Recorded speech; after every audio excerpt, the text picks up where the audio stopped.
The morning sun hadn't yet burned through the mist when Obergefreiter Klaus Hoffman first understood he had lost the war.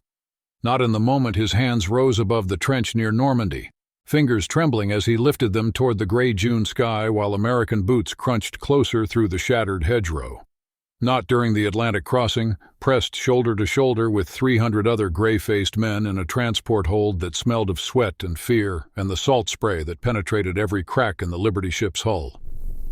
Not even when American soil appeared through the porthole, distant, impossibly intact, crowned with factory smokestacks that defied everything he'd been taught about a nation supposedly on its knees, supposedly bleeding from self-inflicted wounds of decadence and racial strife.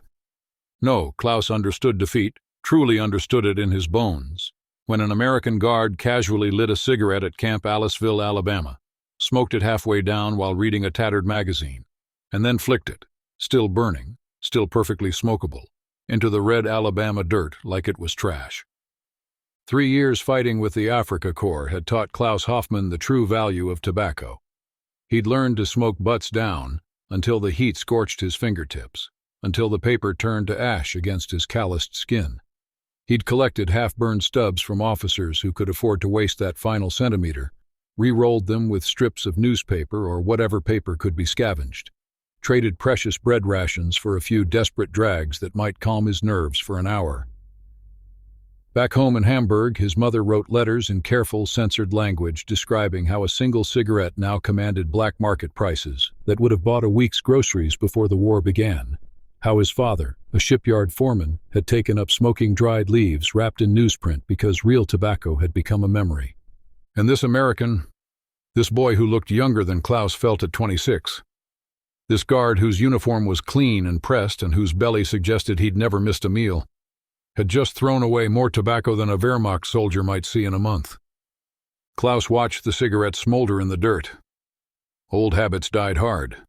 He waited until the guard wandered away, then walked over and picked it up, still warm. At least a third remaining.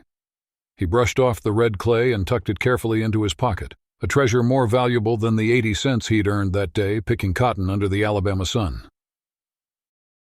The long road to surrender. The propaganda had been clear, consistent, relentless. America was dying. A nation of gangsters and racial chaos, where desperate masses stood in breadlines that stretched for blocks while ruthless capitalists counted their millions in penthouses above. The propaganda films had shown shanty towns, riots, industrial decay, images carefully selected to prove that democracy was weakness, that freedom was chaos, that the Aryan race would inevitably triumph over mongrel nations too divided to stand. German soldiers heading to the Eastern Front had been told they were defending civilization itself against both Bolshevik hordes and Anglo-American degeneracy. The Americans were soft, they'd been taught, spoiled by peacetime luxury, unable to make the sacrifices necessary for total war. Their soldiers were undisciplined, their equipment inferior, their will to fight compromised by Hollywood fantasy and jazz music and the poisonous influence of racial mixing. Klaus had believed it. Most of them had. Why wouldn't they? The information came from authority, repeated in newspapers and radio broadcasts and mandatory political education sessions. Teachers had taught it in schools. Officers had reinforced it in barracks. The system was total, and the system didn't lie. Or so they'd been told. When capture came in June 1944, terror followed immediately, primal and overwhelming. The stories circulated through the Wehrmacht like poison in the bloodstream, whispered in foxholes during artillery barrages, passed along supply lines by men who claimed to know someone who'd heard it from a reliable source. Americans tortured prisoners, they said. Cut off fingers to get information. Executed captives rather than waste resources feeding them. Black American soldiers were particularly savage, they whispered, barely civilized even by American standards. Better to fight to the last bullet than surrender. Better to die on your feet than face what waited in enemy hands. The morning Klaus surrendered, the world had been sound and fury. American artillery had pounded their position for 3 hours, systematic and methodical, walking death across the Norman countryside in a way that spoke of unlimited ammunition and industrial confidence. They'd huddled in foxholes while the earth shook and trees exploded into splinters. When the barrage lifted, the infantry came, moving through the hedgerows with practiced efficiency, calling for surrender in accented German. Klaus's platoon had 42 men that morning. By noon, 11 remained alive, and 6 of those were wounded. Their lieutenant was dead, buried under rubble from a collapsed farmhouse. Their ammunition was exhausted. Water was gone. Medical supplies were non-existent. The wounded were screaming, and Klaus was in command because he was the highest-ranking man still breathing. He raised the white flag, a torn undershirt tied to a rifle barrel, and prayed the Americans would see it before they killed them all. But the Americans who took Klaus prisoner seemed bizarrely indifferent to their victory. No triumph in their eyes, no hatred or rage.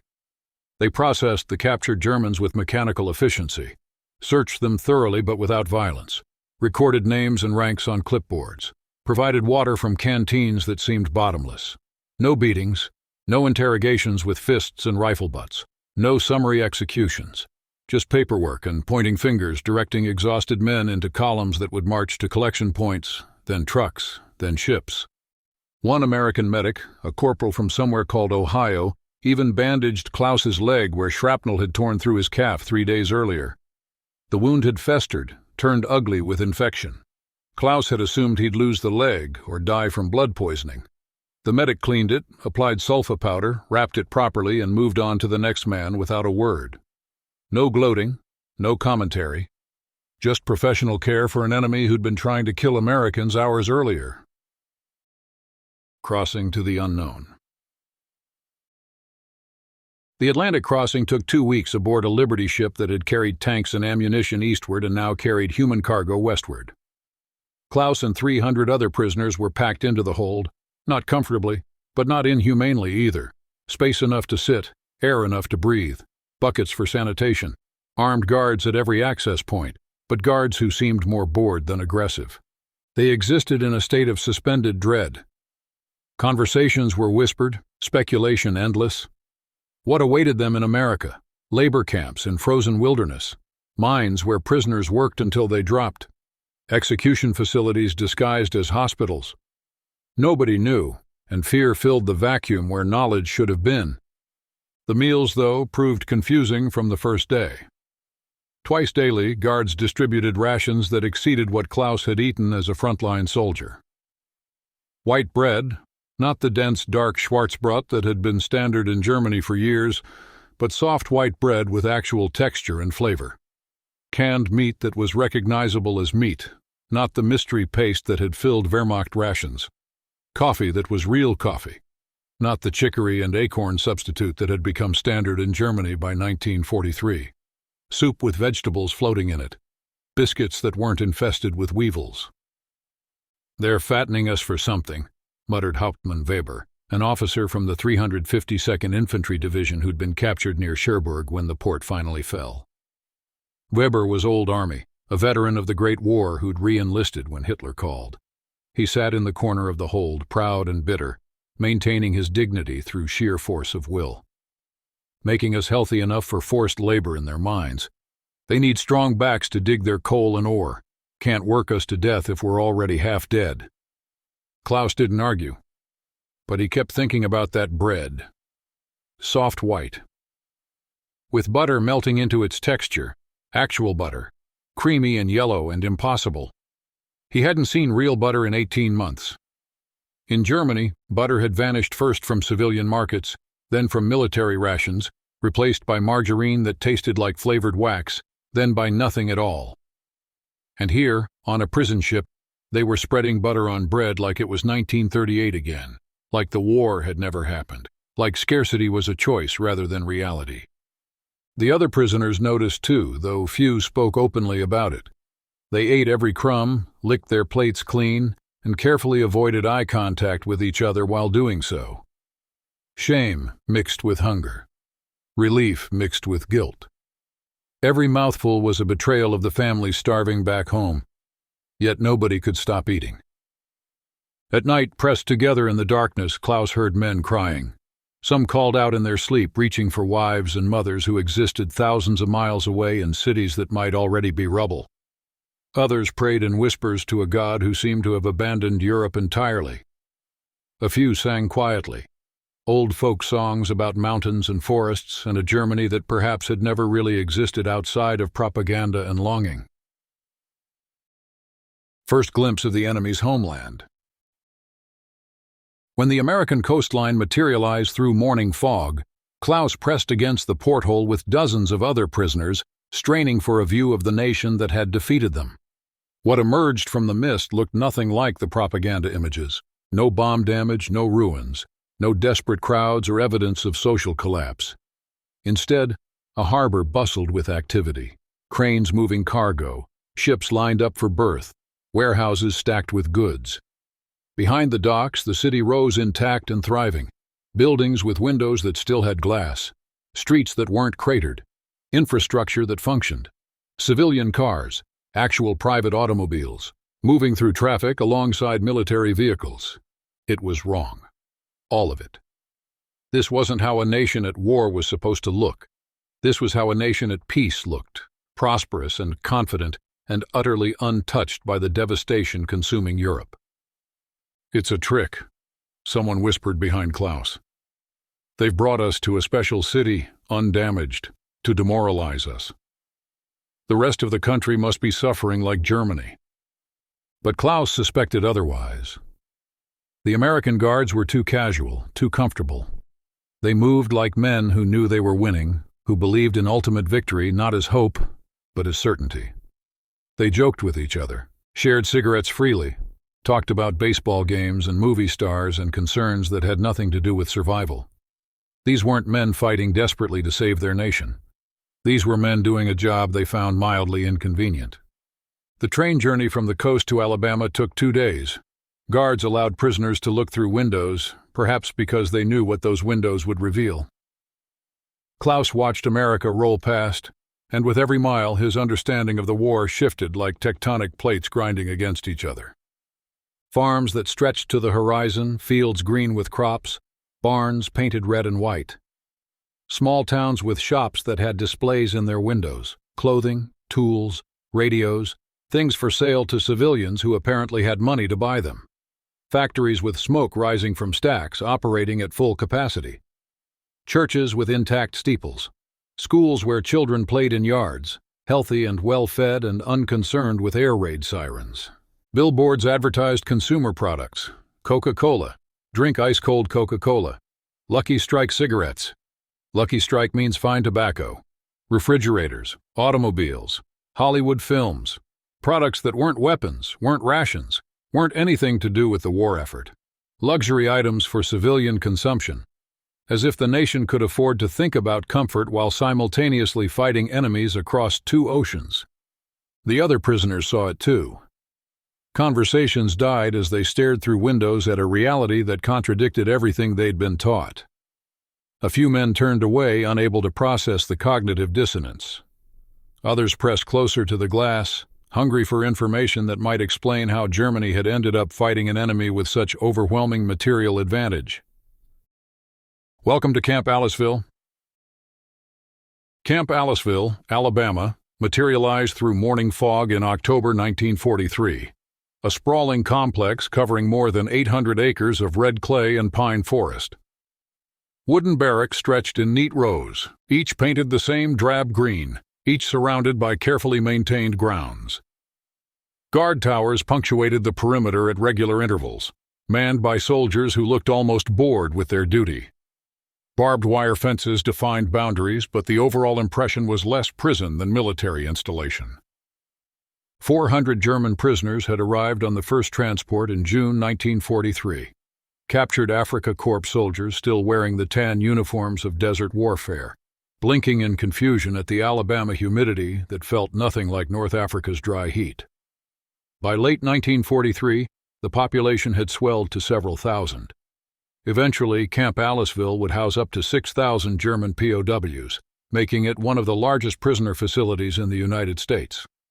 Across America, more than 400,000 German POWs were being processed into 511 camps spread across 45 states, the largest prisoner operation in U.S. military history, a logistics challenge that the Americans handled with the same systematic efficiency they applied to producing tanks and bombers.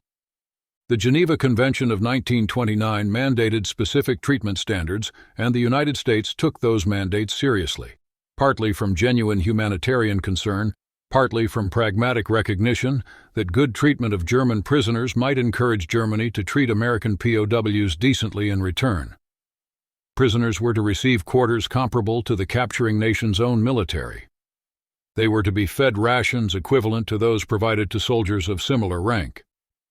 They were to be paid for their labor, 80 cents per day, a wage that seemed modest by American standards, but represented significant purchasing power within the camp economy. They were not to be employed in direct war manufacturing or anything that would contribute directly to the Allied war effort.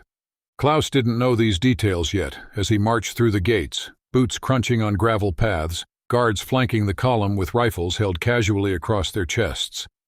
He knew only that the barracks looked cleaner than many Wehrmacht installations he'd seen. That American guards seemed remarkably casual, joking with each other in English too fast for Klaus to follow, showing no particular hatred or triumph.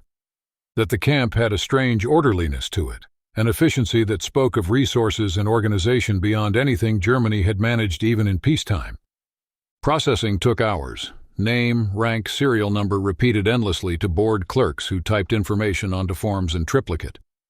Physical examination by doctors who checked for infectious diseases, treated obvious wounds, noted pre-existing conditions. Dental inspection. Klaus's teeth were terrible, ground down by poor diet and stress, but the dentist simply marked it on the chart without commentary. Delousing shower with harsh soap that stripped away weeks of accumulated filth. Exchange of tattered uniforms for clean prison garb with PW stenciled on the back. The medical officer who examined Klaus noted his weight, 128 pounds down from 165 before the war. Severe malnutrition, the doctor said in English to a nurse who wrote it down. Klaus didn't understand the words, but he understood the tone, clinical, professional, neither sympathetic nor judgmental. Within 6 months, Klaus would weigh 160 pounds. Within 2 years, 185 pounds, so heavy that his eyes nearly disappeared into his face, as he would later write in a letter that his family could scarcely believe when it finally reached Hamburg through the chaos of a collapsing Reich. The first meal in camp was served that evening in a mess hall that could accommodate hundreds. Klaus sat at long tables alongside men from dozens of different Wehrmacht units, strangers united only by defeat and dislocation. Guards stood at the walls, weapons visible but not threatening, faces showing the bored expression of men doing routine duty. The food arrived on metal trays divided into sections: scrambled eggs, actual eggs, yellow and fluffy and hot. Bacon, strips of crispy pork that released their fat and flavor with each bite. Toast with butter and jam, strawberry jam that was sweet enough to hurt his teeth. Coffee with sugar and cream. Real coffee that smelled like memory and tasted like a life Klaus had almost forgotten. Potatoes fried in oil. Canned fruit cocktail swimming in sweet syrup. Klaus stared at his tray. Around him, 300 men did the same. Nobody moved. Nobody spoke. The guards watched with expressions Klaus couldn't decipher. Pity, satisfaction, simple indifference. Then someone started eating and the dam broke. Klaus ate slowly at first, then faster, unable to stop, his stomach cramping from sudden abundance after months of deprivation. He ate every crumb, scraped his tray clean, and then sat in stunned silence while his body tried to process more food than it had seen in a single meal since 1941. That night, lying on a bunk with actual sheets and blankets, listening to 300 men breathing and snoring and occasionally weeping in the darkness, Klaus felt something break inside him. Not his will. Not his loyalty to Germany. That would take longer to erode. Something simpler and more fundamental. His certainty. For 3 years, he'd been certain that Germany would triumph through superior will and discipline. That sacrifice and hardship built strength while luxury and comfort bred weakness. But the Americans had luxury and comfort, and they were winning. And Klaus, stripped of his uniform and his certainty, didn't know what that meant anymore. The cigarette economy. The first week established a routine that would define Klaus's next 3 years. Wake at 0600 to German NCOs barking orders. The Americans allowed Wehrmacht discipline to continue internally, finding it more effective than constant supervision. German officers maintained command structures.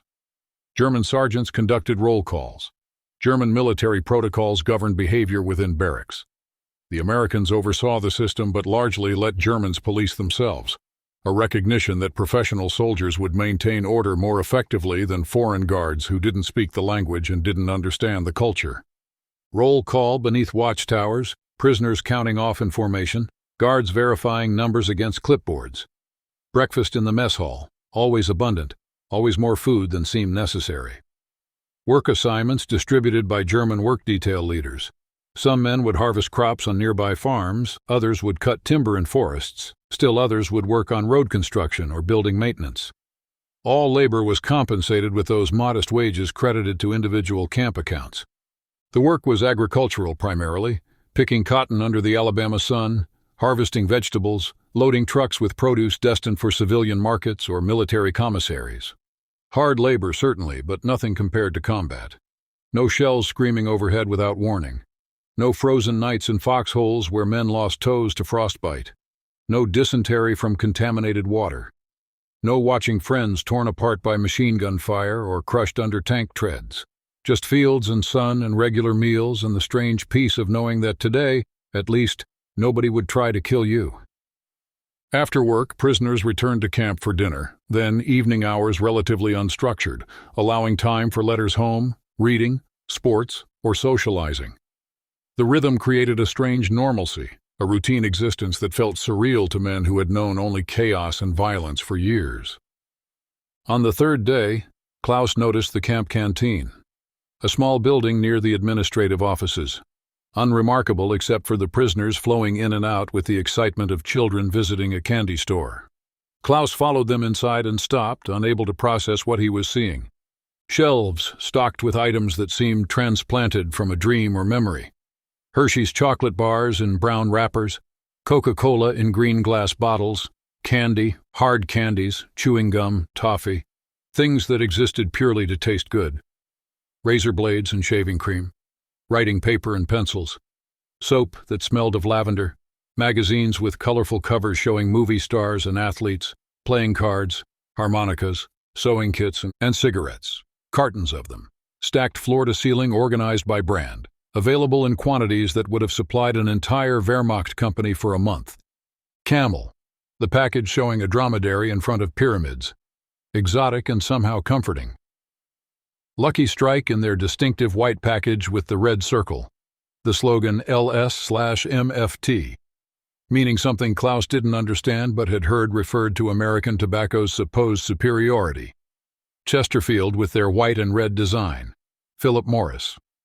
Brands Klaus had never seen, in packaging far superior to the rough German cigarettes he'd known, the ones that had been harsh and bitter even when they'd been available. Available for purchase. No ration cards required, no limits. Unlimited quantities for anyone with money in their camp account. "How much?"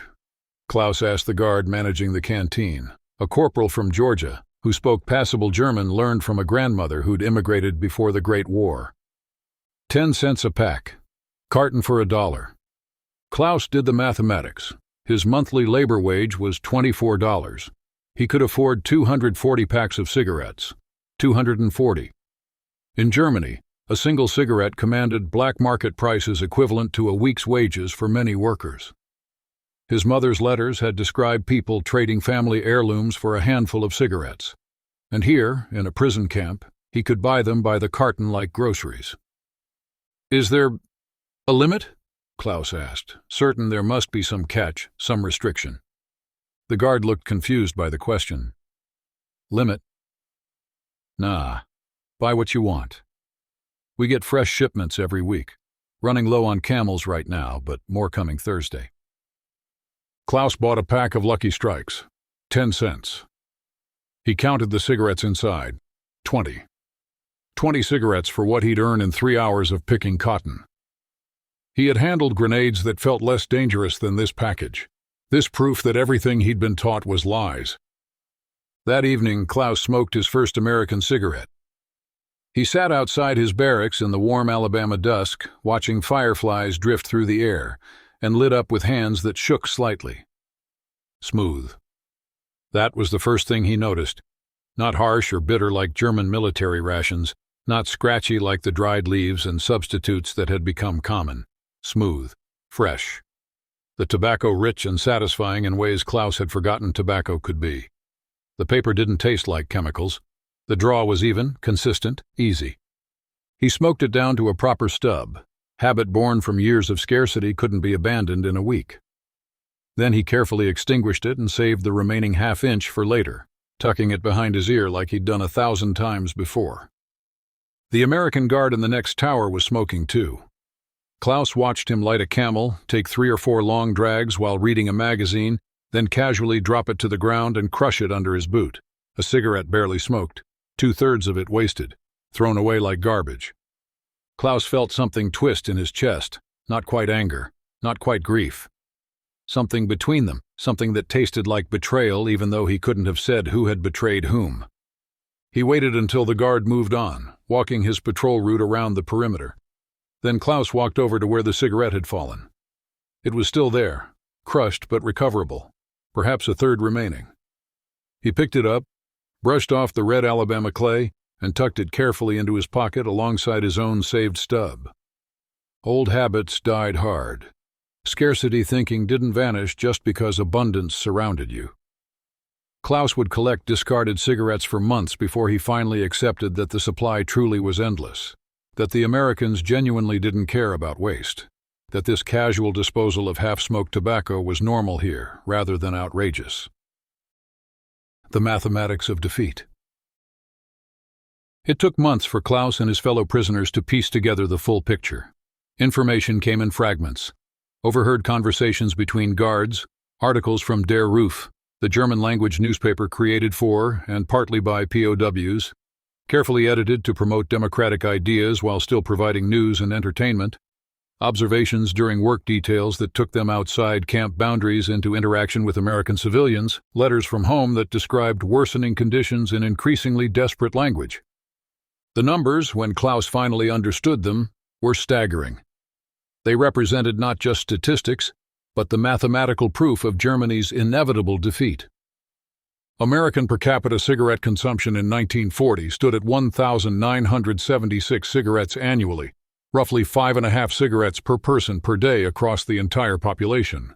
By 1944, it had risen to 3,039 cigarettes per capita, an increase of 53% during wartime, during the period when most nations were cutting back drastically on non-essential production. Americans were smoking more during the war than before it, a fact so counterintuitive that Klaus initially assumed he'd misunderstood the figures. But the evidence was everywhere. Every American soldier received cigarettes as standard rations. 4 cigarettes per meal unit in the K rations, 12 daily total, sometimes supplemented by additional cigarettes available through base exchanges or shipped from home. The military distributed millions of cigarettes monthly. Whole warehouses were devoted to tobacco storage. Supply chains existed specifically to ensure soldiers never ran out because military planners understood that tobacco was morale, and morale was combat effectiveness. The brands rotated in the rations: Lucky Strike, Camel, Chesterfield, Philip Morris, Old Gold, Raleigh, Wings. Some soldiers had preferences and would trade meals to get their favored brand. The military accommodated these preferences not because they had to, but because they could, because the logistical capacity existed to provide choice rather than simply adequacy. Germany's story moved in the opposite direction, a mirror image of abundance becoming scarcity. Per capita consumption was 1,022 cigarettes in 1940, lower than America to begin with because Germany had never developed the same smoking culture, and also because economic conditions had been worse. By 1944, consumption had collapsed to just 743 cigarettes per capita annually, a 23.4% decline that understated the real deprivation because it averaged in the privileged few who still had access through connections or black market purchases. The Wehrmacht theoretically allocated 7 cigarettes daily to soldiers, but regulations limited this to 6, and by 1944, actual distribution was a fraction of even this reduced amount. Frontline soldiers might see 3 or 4 cigarettes in a good week, none in a bad week, and the bad weeks outnumbered the good. In 1942, 2/3 of German tobacco factories had shut down. Some were converted to armaments production in the desperate attempt to match Allied industrial output. Others simply ceased operation as materials vanished, tobacco itself, but also the paper, the packaging, the machinery, the fuel to run the machinery, the workers to operate it. By 1944, the remaining factories were running at perhaps 30% of pre-war capacity, and most of that production went to privileged elites, party officials, SS leadership, those at the top of the hierarchy who could still command scarce resources. Elite SS units, despite their privileged status as the ideological vanguard of National Socialism, received only 1.5 cigarettes daily by 1944. Regular Wehrmacht soldiers received whatever could be scrounged. Soldiers learned to smoke butts down to nothing, sometimes burning their fingers rather than waste a millimeter of tobacco. They collected discarded stubs from superior officers, sorting through ashtrays and trash bins without shame because tobacco was currency and sanity and one of the few remaining comforts.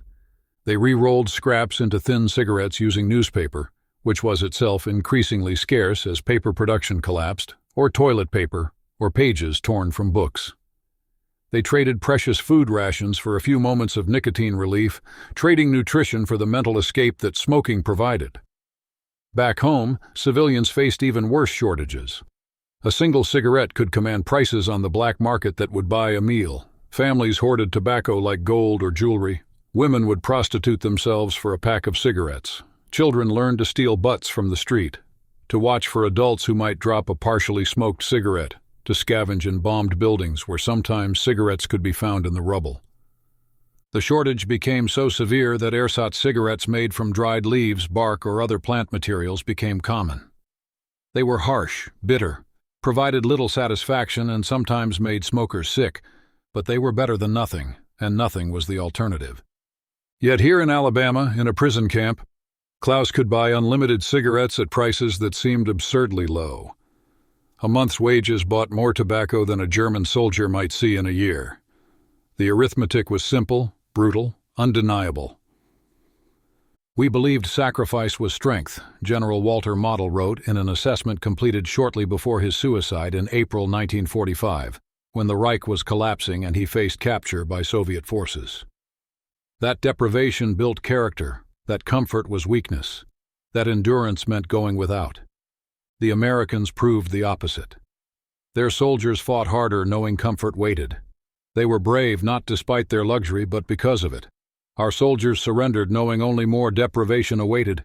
We were defeated by cigarettes before we were defeated by bullets. Klaus read those words years later, translated in a historical account, and recognized the truth in them. The cigarettes mattered not because tobacco was militarily essential, though it helped morale, concentration, stress relief, but because they represented the vast economic gulf between combatants. Germany couldn't feed its civilians or supply its soldiers with cigarettes.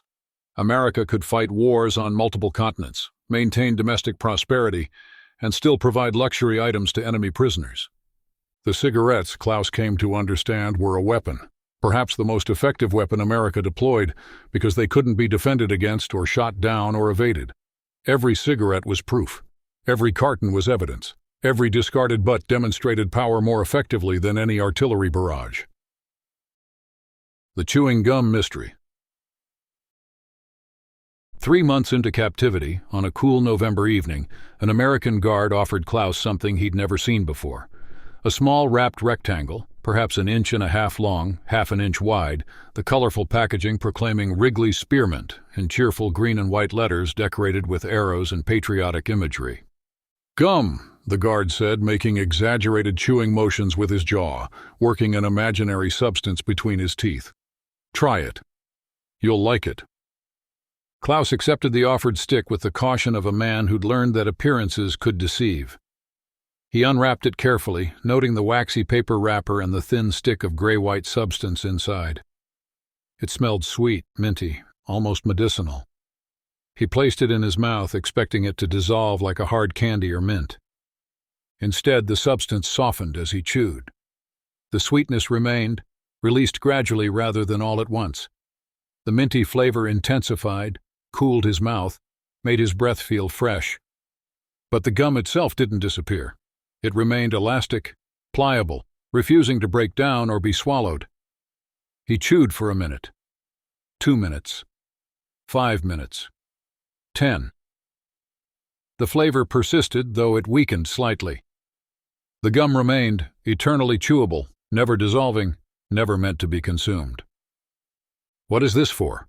Klaus asked, genuinely confused, working his jaw around this strange substance.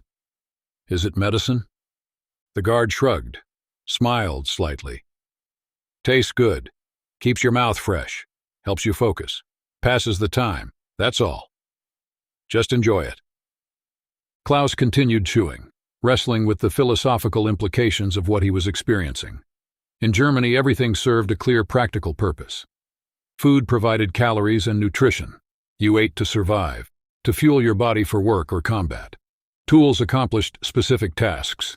A hammer drove nails, a knife cut, a rifle killed. Medicine treated illness, clothing protected from weather. Everything had a reason, a justification, a necessity. Nothing existed purely for pleasure or to pass the time. Resources were too scarce, survival too uncertain, the demands of total war too absolute for such frivolity. Even before the war, German culture had emphasized practicality, efficiency, purpose,